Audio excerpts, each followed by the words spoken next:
Welcome to the Tech Talks Daily Podcast, where you can learn and be inspired by real-world examples of how technology is transforming businesses and reshaping industries in a language everyone can understand. Here is your host, Neil C. Hughes. Welcome back to the Tech Talks Daily Podcast, and I'm quite excited to get today's podcast guest on because we have not spoken in over 4 years. Now don't worry, we've not had a falling out or anything like that. It's just that our first podcast recording was way back on episode 256. But as we head towards 1,100 interviews, I think we're long overdue a catch-up chat. And one of the reasons I love chatting with him is, despite waiting for me in Holland, Michigan in the US, one of the things I remember vividly from our conversation was that he used to live near me in Hampton upon Ardenne in the West Midlands. And he even went to see a football match and go to watch Walsall FC, which, let me tell you, is the closest you're likely to get to a grassroots, authentic football experience. Outside of all that, though, Robert is the managing partner at Twisthink, where he manages business strategy, day-to-day team leadership and business development. But it was in 2001 where Robert created Twisthink, which was an experiment to test the belief in the value of twisting together the skills of design and technology for the purpose of innovation. And for nearly 2 decades, Robert has been leading his team to serve Fortune 500 clients, as well as entrepreneurial startups, with speed and excellence. And some of the huge clients include Whirlpool, Stryker, Herman Miller, Crown Equipment, Lutron. There's just so many, I could go on and on. But it's his unique background and perspective to the world of digital innovation, which I always found intriguing. And also his unique ability to understand stakeholders' unique problems, unmet needs, goals and constraints. So as my book on innovation is just coming out, I figured it was time that we chat some more with my friend Robert. So come and join us both in Holland, Michigan, where Robert's waiting to speak with us now. So a massive warm welcome back to the show. It's been 4 years since we last spoke. So can you just remind everybody listening a little more about who you are and what you do? Well, my name is Bob Niemiec, and I'm a part of a team in the great state of Michigan by the name of Twisthink.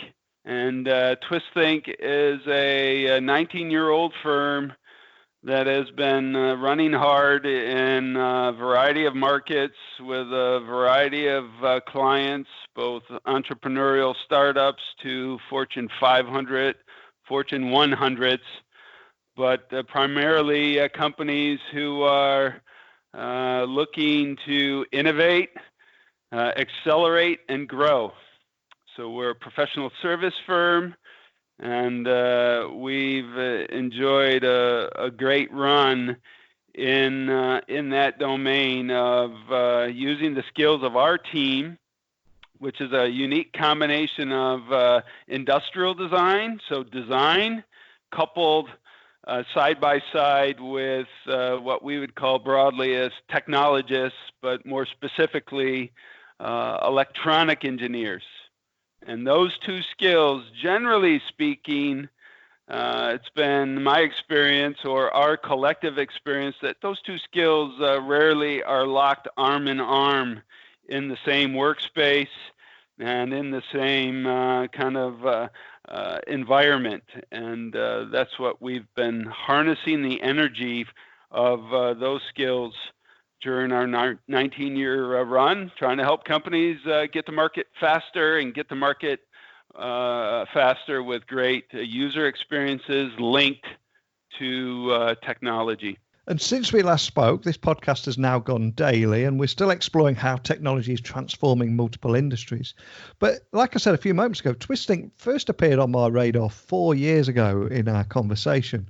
But just for new listeners, just to kind of set the scene, for nearly 2 decades, the Twisthink team has consistently unlocked game-changing opportunities for your clients in a broad range of markets. And what I also find exciting is you're not tethered to industry paradigms or mired by day-to-day constraints of any industry. But can you bring the listeners who have joined this show since our last chat with Twisthink and your good self there a little bit more about exactly the kind of problems that you're solving for your customers?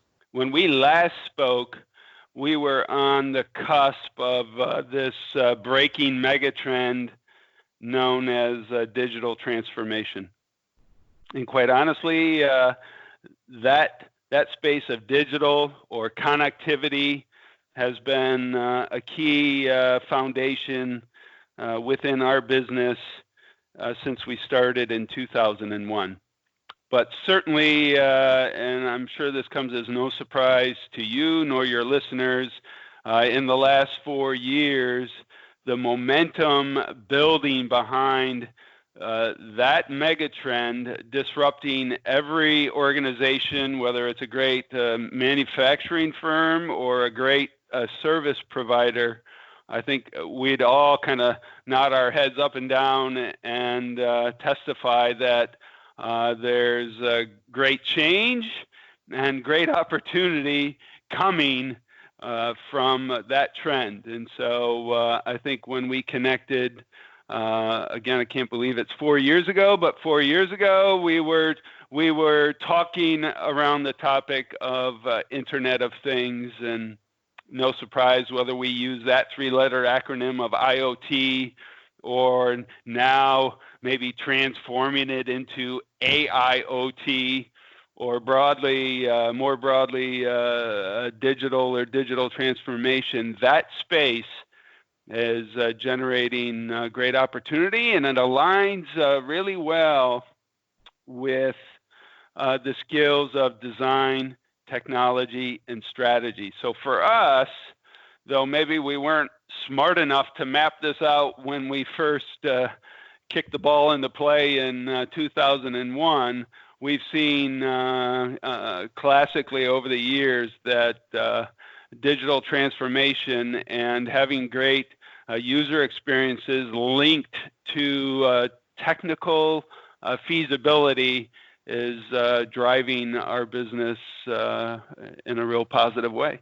And innovation is a huge hot topic at the moment. So can I also ask that you tell me a little bit more about the importance of focusing on innovation excellence now over operational excellence? Because I think that's a big theme that's changed since we last spoke as well, isn't it? It is. In fact, you remind me, I spoke at a conference in downtown Detroit in October, sponsored by an accounting firm. And you can go to our website to see video and hear the whole story. But here's an accounting firm that was gathering a summit of influencers and leaders together, as even they were recognizing that this need for more innovation within the manufacturing arena is a necessary battle cry and one worthy of supporting and promoting.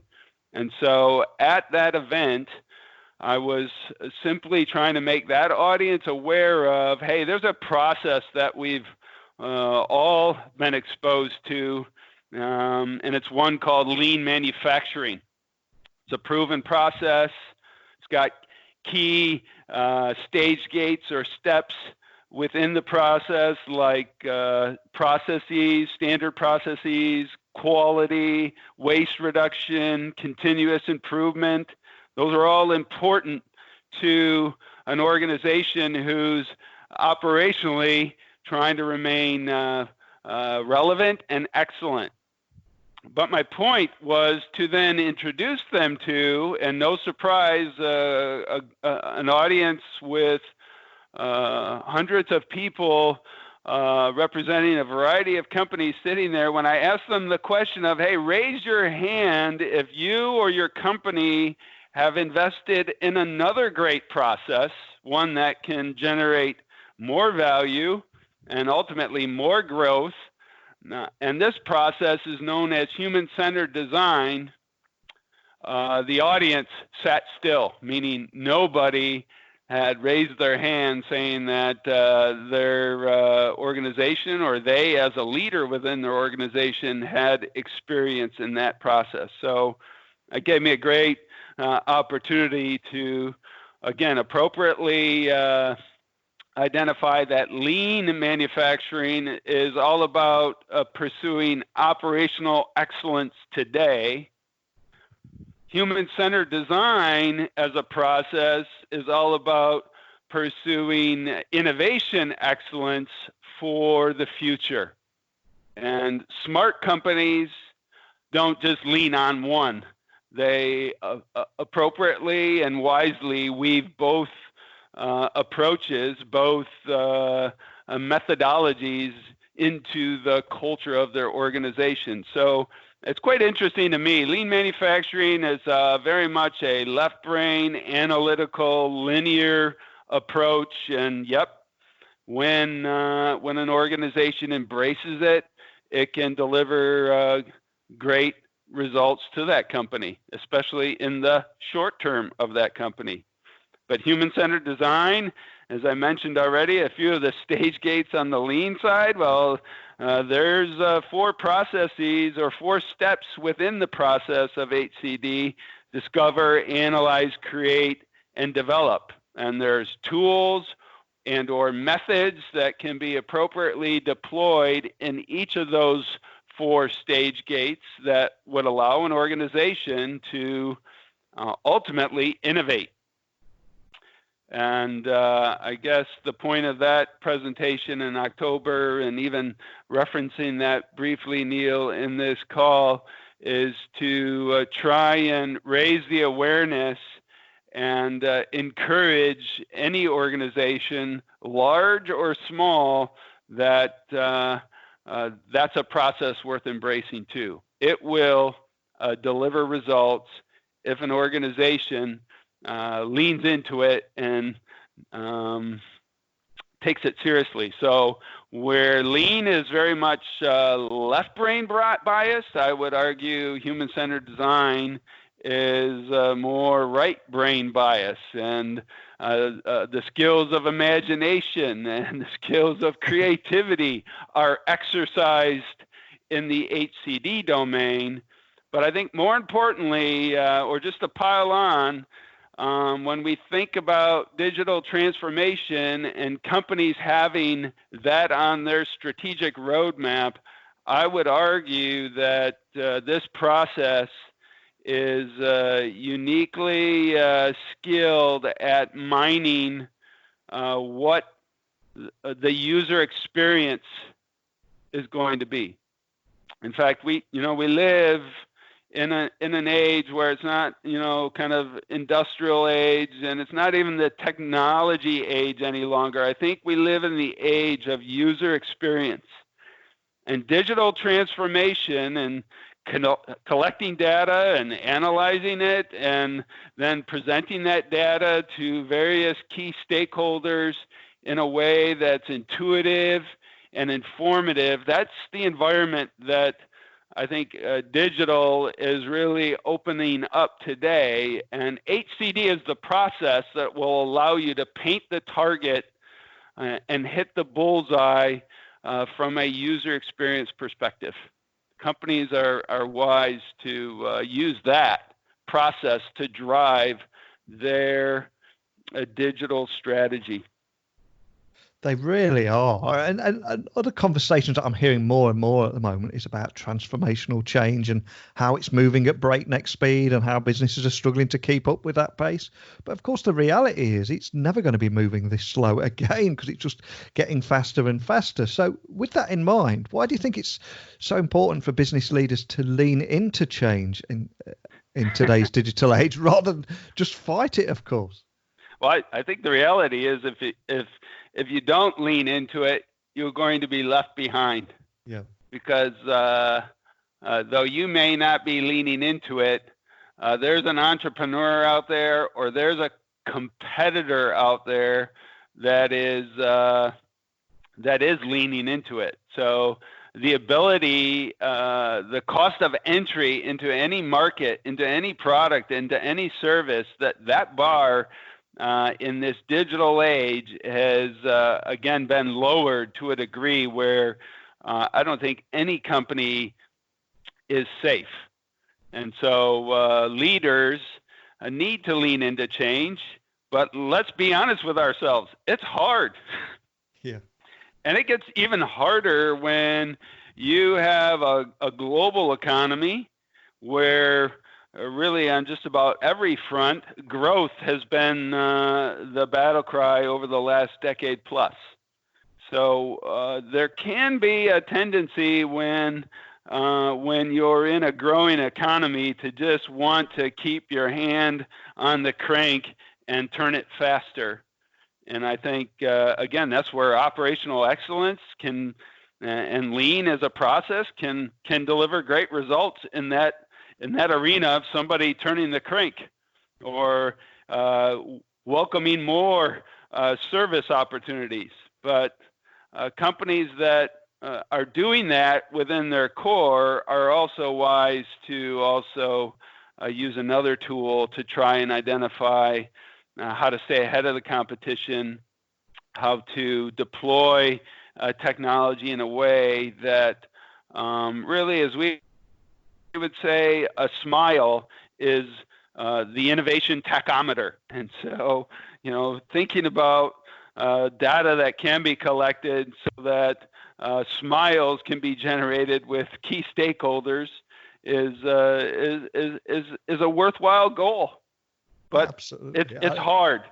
Change is difficult for every organization. It's why Harvard Business Review did a comprehensive survey, I think in 2016, maybe around the last time we spoke, Neil, and they spoke to over 5,000 public and private companies in North America and came back with the data that would say, though most, if not all, companies would argue that they are innovative, the proof points in terms of leadership alignment, culture, a clearly defined process that drives serious innovation, their data indicated that only 9% of those 5,000 plus were actually above the waterline in the space of innovation or innovative air. And so you're like, wow, only 9%? But that just hints at the reality of how hard it is for leaders and companies to rally behind it and lean into it for the long haul. Absolutely. And another myth, of course, is that only a few people are creative in an organization. And they're those people that sit on multicolored beanbags playing ping pong and don't wear socks. But the reality, of course, is everyone is creative in an organization. So can you tell me more about why design thinking is a proven process for creating successful IoT or even AI solutions too? Well, design thinking at its premise, I referenced earlier the four phases of human-centered design, and design thinking is really could be characterized at looking at any problem through three lenses. And these three lenses, one would be, as I've already referenced earlier, user experience, usability, desirability. That's a key lens to to study any problem or opportunity with.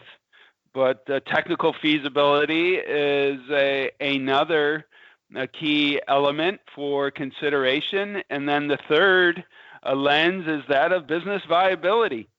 And so companies are wise when they deploy design thinking and deploy a process to actually study either pain points of stakeholders or technological opportunities that may be on the table. When they balance all three of those lenses, they most often land on a innovative solution.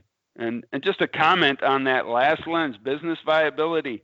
The challenge today with the domain of digital transformation is many leaders are trying to understand, okay, if we stand up this IoT platform to create this new user experience, where's the coin slot?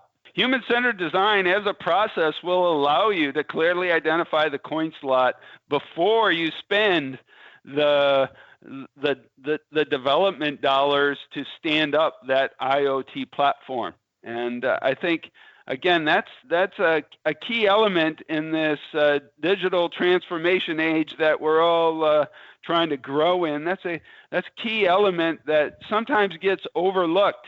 When the word innovation is thrown around, many times our minds immediately go to what the blinking widget is now going to be able to do to make my life a little bit better. But and that's okay. That is a viable area for consideration. But I think there are other considerations like business model innovation that, again, are coming to life when you have digital technology creating opportunity. So I just want to encourage the broad term of innovation is directed many times at the product, but also can be directed at the business model.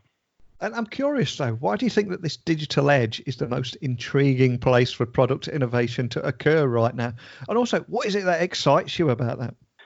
I think, Vince Lombardi, we're in the football season here in the United States. The Super Bowl is on the horizon. There's a great quote from a great coach that says, "The joy is in the creating, not maintaining."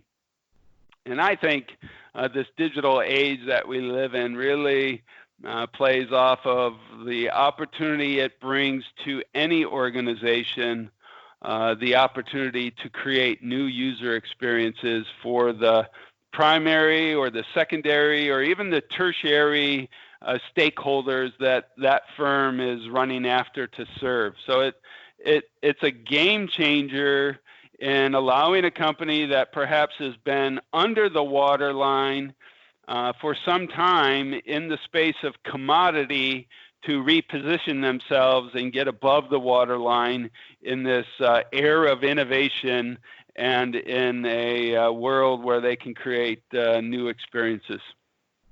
Fantastic. And do you have any digital stories of innovation that actually have gone on to unlock new business value that you could possibly share with us today? Well, one is certainly in, I think 3 years ago, it was released. Our client was in the contract furniture arena. It's a brand that is known globally by the name of Herman Miller. And I give that organization and the leaders of that organization a lot of credit that some 4 or 5 years ago, they planted a flag and said, we are going to drive digital into our product portfolio for the good of our customers and our stakeholders. And we serve them over a period of time, and it's 2020. So in 2017, they launched their first product that really was a great combination of the mechanical furniture that they've been producing for years, and it has a technology edge to it now. So they have product that is speaking and promoting this digital age, and it's bringing benefit to the users of the furniture, but it doesn't stop there. It's also bringing benefit to facility managers on corporate campuses and health and wellness managers on those same corporate campuses. So it's a great story of satisfying a number of key stakeholders through digital information and digital connectivity. And that product's known as Smart OS within the Herman Miller portfolio. So that's one. And then the other is really one near and dear to my heart because it's a technology that the team here created back in 2008. And we launched a separate company to promote a product that we had developed called Limelight. And Limelight is a Internet of Things based platform deployed on lights in public outdoor spaces, such as a parking lot or a city park or the exciting space of a parking garage. Those lights are now managed and controlled by the municipality in a way that saves energy, saves money in providing maintenance to the lights. And there's even a safety component to that technology and how it enhances safety in somewhat vulnerable spaces like a parking garage. And so that product is one that we brought to the marketplace in 2009. And 10 years later, it was still growing and dominating the outdoor space and was ultimately acquired by a great company on the East Coast known as Lutron. So our product in the marketplace today is now branded Limelight by Lutron. And they're continuing to actually grow that technology and to grow it globally. So we're excited to see our endeavor appropriately handed off to another great company. And some of the most successful companies today, especially in the world of tech, all began in a shed. So whether you're a Fortune 500 or a startup, that seems to be the rule. So apologies for the random question here, but where's your shed? Do you still have one? Yeah, we still have a shed, and I'm speaking to you in it, meaning our space is very much a shed environment for all of the clients that we serve. And I appreciate your question, and we have a blog post that has recently hit the wire that is really promoting the value of organizations answering the question, where's your shed? And we are likening to, we are historically going back to all the great companies that have started in a garage-like environment. And whether you're a startup today or you're a proven, well-established firm today, creating a shed-like environment, even down to the kind of the atmosphere of the space, and by no means am I promoting beanbags or ping pong tables, but we do know that space has a huge impact on the creative spirit and the imagination, and for teams to actually innovate. And so the actual space, as well as the reality of so often companies struggle with innovation, and when you really get into why that is, I think there is an element where they're relying on their existing teams to kind of operationally keep the company humming, while they also try and kind of squeeze in some level of innovation. And I think what you hear is a company's culture many times will quote unquote consume its own innovative thoughts and ideas, and not allowing them time to truly grow and take root. And that great leader that we all respect, Jeff Bezos, has said many times, in order for innovative ideas to bear fruit, you need to be willing to wait 5 years. And most companies don't have that time horizon. A shed space is intended to provide a little bit of protection so that those innovative ideas can actually start to grow and take root, so that down the road they have a chance at effectively transforming the marketplace, and even culturally transforming the company in which they're growing. Now, although this is a tech podcast, we have talked a lot about tech. I'm also passionate about the human element behind the success of any company. So can you tell me why you believe in the power of cross-functional teams that contain both the left brain and the right brain thinkers? Because it's such a forward-thinking approach that you've got here. Yeah, and we've been doing it for 19 years, and I believe it's why we've remained relevant 19 years later. And though it takes work and it takes time to build the team culture that would allow those skills to actually benefit from each other, we all know the power of diversity. And I say that term broadly in terms of even the makeup of a team, and having diversity there we just totally embrace. And so to have diversity in thought and diversity in process, so to have a really creative right-brained catalyst linked with a really creative, very linear left-brained algorithm, software, firmware, hardware-minded talent, that's where, when you have those two pulling together, that's where I guess we've proven that's where innovation and innovative results are naturally born out. There's something about that healthy wrestling or continuous struggle that comes from that diverse team working on hard problems together.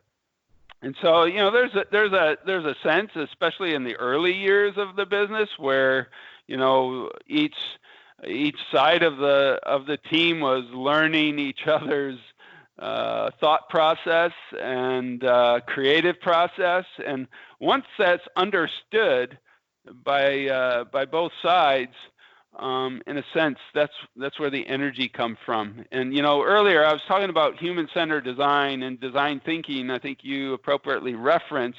Those are skills that all of our industrial designers and user experience creators are exposed to in their education process. But we've trained our entire team on that process and the methods and the tools. And quite honestly, some of our best promoters and even instructors in helping our clients understand how to work through HCD come from technical minds.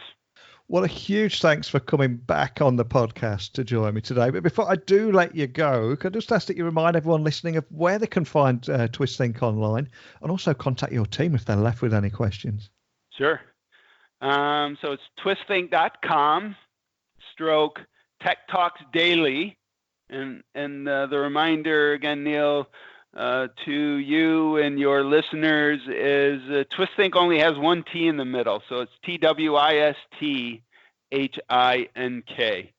But you should be able to find us. We'd love to continue the conversation as we continue to sprint through 2020 and beyond. Well, it's absolute pleasure to have you back on today. We've got to make each other a promise that we don't leave it 4 years until we speak again. And hopefully the next time we do meet, we can meet in person. We'll have a warm beer if you're in the UK and a cold beer if we're over there in the US. How's that sound? Is that a deal? That sounds great. That's a great deal. And I'm putting that down as my 2020 goal. Well, I'll add it to my goal list as well, and we'll make that happen. Okay. Thanks, Neil. Thanks so much, Rob. I generally hope that I get to meet Robert in person, because he is just an all-round great guy that I could just chat to for hours over a warm or cold beer. And I'll need to buy him a Walsall FC football shirt too, don't I? But there was so much value in today's conversation. We covered so much ground, including the importance of focusing on innovation excellence over operational excellence, and also why it's important for business leaders to lean into change in today's digital age. Not to mention, of course, why design thinking is a proven process for creating successful IoT or AI solutions, and why the digital edge is actually the most intriguing place for product innovation to occur. That's just a few things that I'm rolling off the top of my head, but over to you. What did you like about today's episode? Was there anything that you'd like to bring to today's conversation? Would you like to just ask me a question? Or would you even like to come on the show and talk innovation with me? Whatever it is, please email me, techblogwriter@outlook.com. You can tweet me at Neil C. Hughes. In fact, all social channels, I'm at Neil C. Hughes.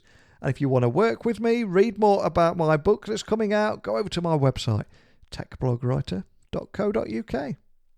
But we're out of time, I'm afraid. So a big thank you for listening as always.